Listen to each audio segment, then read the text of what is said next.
السلام علیکم، میں حیدر علی بجرانی آج national interest of a state پہ لیکچر کروں گا۔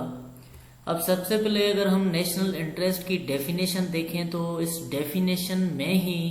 ہمیں سارا نیشنل انٹرسٹ کا کانسیپٹ سمجھ آ جائے گا،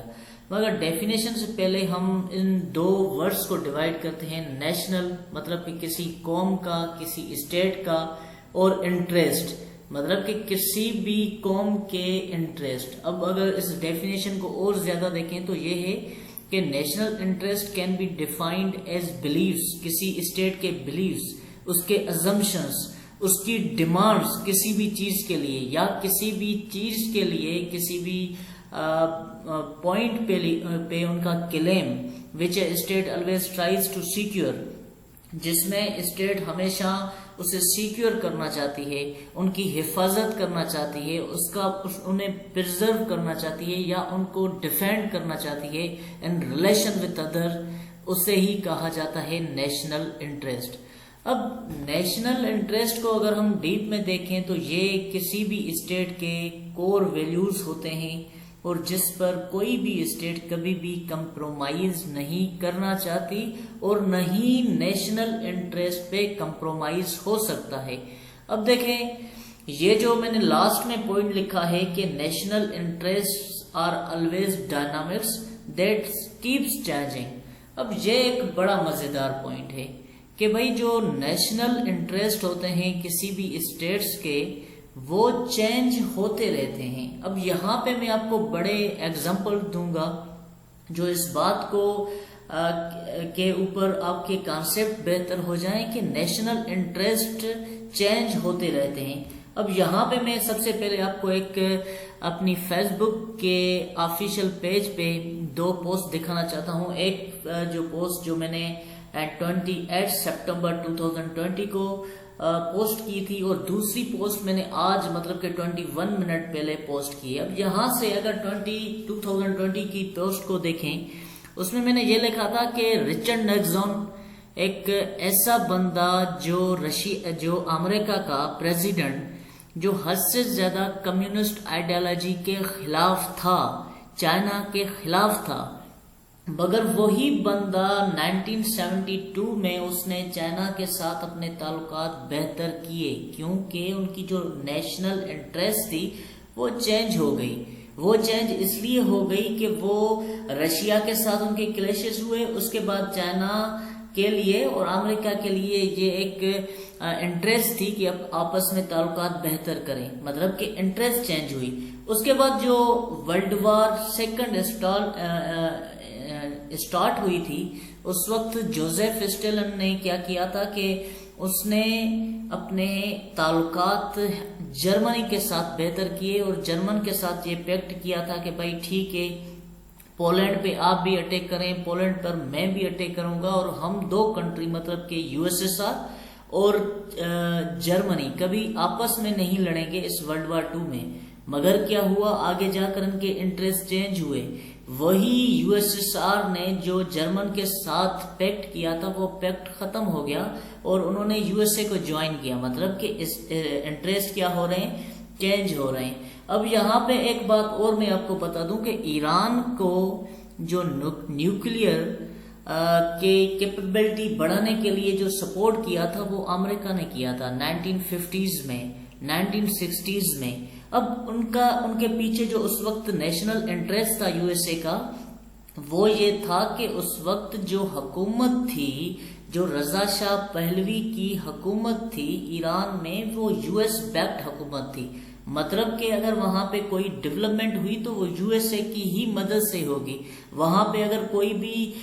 اسکیم لانچ کی تو وہ اس میں USA کی مرضی ہوگی، اس میں USA کی ہاں ہوگی۔ مگر اس کے بعد کیا ہوا کہ اس وقت ایران کے اوپر امریکہ کے سینکشنز ہیں۔ کیونکہ جب ایران ریولوشن آیا تو ایران ریولوشن میں USA کی جو بیکڈ گورنمنٹ تھی رضا شاہ پہلوی کی، اس کو گرایا گیا۔ اس کے بعد کیا ہوا کہ USA کے انٹرسٹ چینج ہوئے، USA کے تعلقات اس کے بعد خراب ہو گئے ایران کے ساتھ۔ اب اس تعلقات جو خراب ہوئے، اس کے پیچھے جو میجر جو ریزن ہے وہ یہی ہے کہ USA کی انٹرسٹ چینج ہوئے۔